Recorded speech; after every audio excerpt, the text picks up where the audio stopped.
പുളിയിഞ്ചി ഉണ്ടാക്കിയാലോ?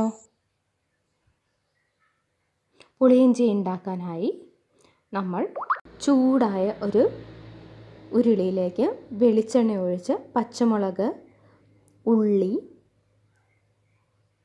പിന്നെ ഇഞ്ചി, ഉപ്പ് എന്നിവ ചേർത്ത് നന്നായി വഴറ്റുക. കൂടെ കറിവേപ്പിലയും ചേർത്ത് നല്ല ബ്രൗൺ കളറാകുമ്പോൾ അതിലേക്ക് 1.5 ടേബിൾ സ്പൂൺ മുളക് പൊടിയും 1/4 ടേബിൾ സ്പൂൺ മഞ്ഞൾപ്പൊടിയും ചേർക്കുക. എന്നിട്ട് ഒന്ന് മീഡിയം ചൂടിൽ വെച്ച് മിക്സ് ചെയ്യുക.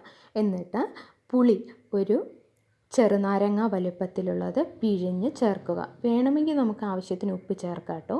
അതിനുശേഷം ശർക്കര പൊടിച്ചതും കൂടെ ചേർത്ത് നന്നായി മിക്സ് ചെയ്ത് ആവശ്യത്തിന് കൺസിസ്റ്റൻസി ആവുമ്പോൾ സ്റ്റവ് ഓഫ് ചെയ്യാം. പിന്നെ ബോട്ടിലാക്കി നമുക്ക് സൂക്ഷിച്ച് വെക്കാം. 2-3 ദിവസം ഒരു കേടും കൂടാതെ പുറത്ത് വയ്ക്കാം.